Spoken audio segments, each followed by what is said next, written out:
कहा जाता है कि भारत का कानून जो है एकदम से लचीला है। भारत का संविधान जो है एकदम से लचीला है। मैं आपको इसलिए बता रहा हूं कि 7-8 कत्ल करने वाले की फांसी की सज़ा को माफ़ कर दी जाती है। उसकी फांसी की सज़ा होने के बाद उसे रिहाई कर दिया जाता है। तो भारत का, इसी से आप अंदाज़ा लगा सकते हैं कि भारत का कानून जो है वो कितना लचीला है और कितना जो है कमज़ोर है कि 8 कत्ल करने वाले कि फांसी की सज़ा को रिहाई में बदल दी जाती है। इसी से अंदाज़ा लगा सकते हैं कि अपराधियों का मनोबल जो है वो क्यों नहीं बढ़ेगा, अपराधियों का मनोबल जो है वो क्यों नहीं टाइट रहेगा। अपराधी कत्ल दर कत्ल करते जाते हैं और सज़ा उन्हें ना के बराबर होती है। ज़रूर है कि अपराधियों का मनोबल टाइट होगा। एक कत्ल, दूसरा कत्ल, तीसरा कत्ल, चौथा और 7वां 8वां कत्ल जब वो कर देता है, उसके बाद भी भारत का कानून जो है उसे रिहा कर देता है। तो समझिए कि भारत एक कानून जो है, कौन सा ये कानून है कि अपराधियों को सज़ा के बदौलत उन्हें इनाम दे दिया जाता है कि और मर्डर करो और हत्या करो। ये घटना पुणे की है, साल 1994 की ये घटना है। 26 अगस्त 1994 की ये घटना है कि संजय राठी नाम का एक व्यापारी होता है जो मिठाई की दुकान चलाता है, और वो एक बड़ा दुकान चलाता है मिठाई की दुकान चलाते चलाते वो बहुत ज़्यादा पैसा कमा लिया था। इसके बाद जो है अब उसको उसके पैसे देखकर किसी की बुरी नज़र उस पर पड़ जाती है, और बुरी नज़र इस तरह पड़ती है, उसके परिवार सहित, उसके बच्चे और बहन के सहित 8 लोगों का कत्ल उसके ही घर में कर दिया जाता है। रक्षाबंधन का समय होता है। रक्षाबंधन जब आता है, उसकी बहन उसके घर नहीं पहुंचती है, जिसका नाम हेमलता होता है। हेमलता उसके घर नहीं पहुंच पाती है, और रक्षाबंधन के बाद वो बताती है अपने भाई संजय राठी से फ़ोन करके कि मैं रक्षाबंधन के बाद आकर तुम्हें राखी बांध दूंगी। इसके बाद रक्षाबंधन खत्म हो जाता है। वो अपने भाई संजय राठी के पास हेमलता जो है वो पहुंचती है, 4 दिन के बाद पहुंचती है। उसके साथ उसका बेटा प्रतीक भी रहता है, और उसके साथ उसका हस्बैंड भी पहुंचते हैं। उसके हस्बैंड जब पहुंचते हैं, सभी लोग उसके घर पहुंचते हैं और राखी बंधवाने के लिए, रक्षाबंधन के बाद ही राखी बंधवाने के लिए वो लोग तैयार होते हैं। राखी बांधी जाती है और वो संजय राठी अपने जीजा के साथ जो है बाहर बाजार करने के लिए चला जाता है, कुछ सामान खरीदने के लिए चला जाता है कि अपनी बहन को गिफ्ट देना है। बहन आई है, वो भी अपने हस्बैंड के साथ आई है, तो वो सामान खरीदने के लिए अपने जीजा के साथ चला जाता है, गिफ्ट खरीदने के लिए चला जाता है। इसके बाद घर में उसकी माँ, उसकी नौकरानी, उसकी दोनों बहन और उसका भांजा जो है घर में रहता है। इसके बाद होता क्या है कि उसके घर में काम करने वाले लोग होते हैं। उसकी मिठाई की दुकान पर राजू चौधरी नाम का एक शख्स जो है काम करता था। उसे 600 रुपये पेमेंट दी जाती थी, और राजू चौधरी जो है राजस्थान के श्री गंगानगर का रहने वाला था। उसे 600 रुपये जब मिलती थी, ये बात 1994 की है, 600 रुपया बहुत ज़्यादा हो जाता है आज के युग में। तो वो 600 रुपये से उसे पेट नहीं भरता था। वो शराब के नशे में कयादी हो चुका था और शराब का नशा करता था। 600 रुपया में कहाँ से होगा, नहीं हो पाएगा, इसलिए वो वहाँ से काम छोड़ देता है। इसके बाद उसके 2 साथी होते हैं, एक का नाम नारायण राम होता है और एक का नाम जितेंद्र राम होता है। इसके बाद ये तीनों जो हैं लूट की योजना बनाते हैं, और तीनों लोग एक दूसरे व्यापारियों के घर काम कर रहे होते हैं। उसके बाद होता क्या है कि नारायण राम, जितेंद्र राम और राजू चौधरी जो है वो प्लान बनाते हैं कि कौन सा घन्ना सेठ है उसको लूटा जाए, उसका कत्ल किया जाए और पैसे रुपये लूट कर यहाँ से भागा जाए। इसके बाद तीनों लोग योजना बनाते हैं और पूछते हैं कि तुम्हारा सेठ जो है कितना धनी है, तुम्हारा सेठ जो है कितना धनी है। ये तीनों लोग आपस में शराब पीते हैं एक बार में बैठकर। उसके बाद प्लान वहीं पर बनाते हैं। तो राजू चौधरी कहता है कि हमारा सेठ जो है, संजय राठी जो है, वो काफ़ी पैसे वाला है और उसके छोटे छोटे बच्चे हैं, उसी को लूटा जाए। और तीनों प्लान बना लेते हैं और दोपहर का समय होता है, समझिए कि दिन में दोपहर का समय होता है, और संजय राठी अपने जीजा के साथ बाजार गए होते हैं। इसके बाद उसके घर पहुंचते हैं ये तीनों अपराधी और उसके घर में उसके दरवाजे को खुलवाते हैं। हालांकि राजू चौधरी जो है मना भी करता है, ये सब पाप वाला काम है, किसी की हत्या करना बुरा काम है। लेकिन नारायण राम और जितेंद्र राम जो हैं, ये दोनों दलित समुदाय के थे, उन्हें रोकते हैं। लोग कहते हैं कि दलितों के साथ अत्याचार होता है, लेकिन दलित समाज का व्यक्ति भी अपराधी हो जाता है तो लगता है कि अब समाज में बदलाव हो गया है। दलित समाज भी जो है अपराध की दुनिया में कदम रख चुका है। जो दलित पहले डर डर के जीता था, वो दलित आज क्रिमिनल बन रहा है। और लोग कहते हैं, आज भी लोग कहते हैं कि दबाया जा रहा है। ये 1994 की घटना है। 94 में ही दलित समाज की कितनी हिम्मत थी, आप इसी से अंदाजा लगा सकते हैं कितने अपराधी होंगे, जब ये पुणे जैसी शहर में घटना हुई थी। तो ये दोनों नारायण राम और जितेंद्र राम जो हैं, राजू चौधरी को जाने से रोकते हैं कि तुम्हें भी इस अपराध में शामिल रहना है, नहीं तो तुम्हारा ही कत्ल कर देंगे। राजू चौधरी दरवाजा को खुलवाता है, नौकरानी दरवाज़ा खोल देती है, इसलिए कि नौकरानी जानती थी उसके घर वो आता जाता रहता था, लेकिन उसे नहीं पता था कि इसने काम छोड़ दिया है। सबसे पहले घर की मालकिन संजय राठी के माँ को बुलाता है और पूछता है कि संजय कहाँ गया है। तो वो बताती हैं संजय राठी की माँ कि वो बाजार गया हुआ है, अपने जीजा के साथ रक्षाबंधन राखी बांधने के लिए जो है गिफ्ट देने के लिए गया है। तो पूछता है कि राखी बंधन तो ख़त्म हो गई है। तो उसकी माँ बताती है कि रक्षाबंधन के दिन हमारी बेटी हेमलता जो है यहाँ नहीं आई थी, इसलिए वो राखी बंधवाने के लिए बाद में आई है। और उसे मौका मिल जाता है कि सभी परिवार का एक ही साथ कत्ल करने का। उसके बाद वो संजय राठी की माँ से पूछता है कि आपके पास जितने गहने और रुपए हैं वो हमें दे दीजिए। और 1994 में फ़ोन तो सबके घर थी नहीं, इसलिए फ़ोन भी नहीं लगा सकते थे। दरवाज़ा बाहर से अंदर से बंद किए हुआ था। और शहर में जानते हैं कोई किसी का मतलब नहीं रहता है कि अगल बगल वाले लोग भी आकर आपको बचाएं। गांव देहात में रहता है कि थोड़ा सा भी शोर अगर सुनाई देता है तो लोग पहुंच जाते हैं पता करने के लिए कि इनके घर में क्या हो रहा है। लेकिन शहरों के लोग स्वार्थी होते हैं और पता भी नहीं करते हैं कि इनके घर में क्या हो रहा है। और वो संजय राठी की माँ को पास जितने रुपये होते हैं, 500 1000 के जो गड्डी होते हैं, वो उन्हें अपने पास लूट लेते हैं।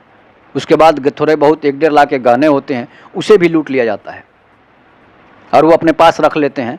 इसके बाद पूछते हैं कि और भी क्या क्या है। और नारायण राम जो है वो जितेंद्र राठी की माँ का कत्ल कर देता है। संजय राठी की माँ का कत्ल कर देता है, चाकुओं से गोदकर उनकी हत्या कर दी जाती है। उसके बाद उनकी पत्नी हेमलता के पास जाते हैं, संजय राठी की पत्नी के पास जाते हैं। उनके पास भी जो गहने थे, जो उनके पास रुपये थे, उसे लूट लेते हैं और उनका भी चाकुओं से गोदकर उसकी हत्या कर देते हैं। और उनकी पत्नी गर्भवती थी, जिसके पेट में 8 माह का बच्चा था, उसकी भी हत्या हो जाती है। सोचिए ये कितने बड़े अपराधी हैं नारायण राम और जितेंद्र राम। राजू चौधरी उन्हें मना भी करता है कि आप लोग इन महिलाओं को मत मारिए, लेकिन वो मानता नहीं है। राक्षसी प्रवृत्ति जो है उस दलित समाज के व्यक्ति में समा चुकी थी और उसने हेमलता की भी हत्या कर देती है। उसके पेट में पल रहे गर्भवती थी और उसके पेट में पल रहे बच्चे की भी हत्या हो जाती है। उसे भी चाकुओं से गोद कर हत्या कर देता है। कितना जघन्य अपराध इसने किया है, जो सजा के फांसी के माफ़ करने के लायक ही कभी नहीं हो सकता है। उसे सिर्फ और सिर्फ इनकाउंटर जो है कर देना चाहिए था। उसके बाद उसका भांजा जो है प्रतीक के पास जाता है। प्रतीक को भी चाकुओं से गोद कर हत्या कर दी जाती है, जबकि राजू चौधरी कहता है कि हम इसके नानी के पास इसे पहुंचा देंगे, लेकिन उसकी हत्या कर दी जाती है। उसकी बहन जो थी उसकी भी हत्या कर दी जाती है। संजय राठी की बहन की भी हत्या कर दी जाती है। उसके बेटे की भी हत्या कर दी जाती है नारायण राम और जितेंद्र राम के द्वारा। राजू चौधरी से मना भी करता है, लेकिन ये लोग मानने वाले नहीं होते हैं। उसके बाद उसकी छोटी बहन जिसका नाम प्रीति था, उसे बाथरूम में ले जाता है, उसके साथ घिनौना हरकत करता है, उसके साथ रेप करता है नारायण राम और जितेंद्र राम। राजू चौधरी वहाँ भी मना करता है, ये सब काम मत करो, हत्या कर रहे हो तो फिर रेप और बलात्कार मत करो। लेकिन वो दोनों अपराधी जो दलित समाज के अपराधी थे, नारायण राम और जितेंद्र राम, ये दोनों उसे उस लड़की के साथ, प्रीति के साथ, जिसकी उम्र मात्र 15 साल होती है, नाबालिग होती है, उसके साथ उसे नंगा करके उसके साथ रेप करते हैं, उसके सारे कपड़े फाड़ दिए जाते हैं, अंत में उसे चाकू से गोद कर उसकी हत्या भी कर देते हैं। मतलब 8 हत्या जो हो घर में हो जाती है और पड़ोसियों को खबर तक नहीं लगती है। चीखने पुकारने की आवाज़ जो है काफ़ी आता है, फिर भी जो है लोग अनसुना कर देते हैं। अंत में नौकरानी बचती है, उसकी भी चाकुओं से गोद कर जितेंद्र राम जो है उसकी हत्या कर देता है। मतलब 7 कत्ल जो है वो नारायण राम करता है और 8वां कत्ल जो है वो जितेंद्र करता है। राजू चौधरी ने तो कोई कत्ल नहीं किया था, लेकिन इन सब कत्लों का सिलसिला जो है जारी रहा और 8 जो है लोग मर गए, उनकी हत्या हो चुकी थी। बाहर से दरवाज़ा फांद कर ये तीनों अपराधी जो हैं, नारायण राम, जितेंद्र राम और राजू चौधरी, वहाँ से फरार हो जाते हैं। जब संजय राठी और उसके जीजा घर पहुँचते हैं तो दरवाज़ा अंदर से बंद था। उन्हें कुछ शक होता है और देखते हैं कि ये क्या हो गया है घर में। सबसे पहले दरवाज़ा तोड़कर घुसते हैं, अगल बगल के पड़ोस के लोग भी पहुंचते हैं उसकी चीख पुकार सुनकर। तो देखते हैं कि सबसे पहले नौकरानी की हत्या किचन में कर दी गई है। बाथरूम में जाते हैं तो उसकी छोटी बहन प्रीति की बेरहमी से हत्या कर दी गई थी, उसके साथ रेप किया गया था। भांजा प्रतीक की भी हत्या हो गई थी। इसके बाद संजय राठी के पुत्र की भी हत्या हो गई थी, गर्भ में पल रहे शिशु की भी हत्या हो गई थी, उनकी पत्नी की भी हत्या हो गई थी, उनकी मां की भी हत्या हो गई थी। कुल मिलाकर 8 लोगों की हत्या हो गई थी। ये खबर जो है काफ़ी पुणे में फैल जाता है, आग की तरह ये खबर फैल जाती है कि एक ही परिवार के 8 लोगों का नौकरों ने कत्ल कर दिया है, जिसमें तीनों आरोपी जो है गिरफ्तार हो जाते हैं। पुणे पुलिस उन्हें गिरफ्तार करती है, उसे जेल में डाला जाता है। हाईकोर्ट उसे फांसी की सज़ा देता है। इसके बाद फांसी की सज़ा इस तरह दी जाती है कि वो बच नहीं सके, लेकिन सुप्रीम कोर्ट भी उसकी फांसी को माफ़ नहीं करता है। सुप्रीम कोर्ट भी इसकी फांसी की सज़ा को बरकरार रखता है। तब तक 2016 की घटना आ जाती है। 2016 में वो अपील करता है सुप्रीम कोर्ट में, लेकिन सुप्रीम कोर्ट भी है उसकी फांसी की सज़ा को बरकरार रखता है। लेकिन नारायण राम, जिसने 7 कत्ल किए थे, उसका दिमाग जो है खुफिया विभाग के अधिकारियों की तरह दौड़ने लगता है। सातिर दिमाग का था वो, और वो 2023 में राष्ट्रपति के पास एक अपील भेजता है, माफ़ीनामा भेजता है कि जिस समय हमने कत्ल किया था उस समय हमारी उम्र जो है 12 साल थी, और जब उससे डॉक्यूमेंट मांगा गया था तो पुलिस ने 12 साल में ही उसके डॉक्यूमेंट पर उसका FIR लिख ली थी। अब तो जब वो नाबालिग के श्रेणी में आ जाता है, जुवेनाइल एक्ट में उसे सुप्रीम कोर्ट में फिर से अपील दायर की जाती है, और वो नाबालिग होने के कारण उसे सुप्रीम कोर्ट जो है उसकी फांसी की सज़ा को माफ़ कर देता है।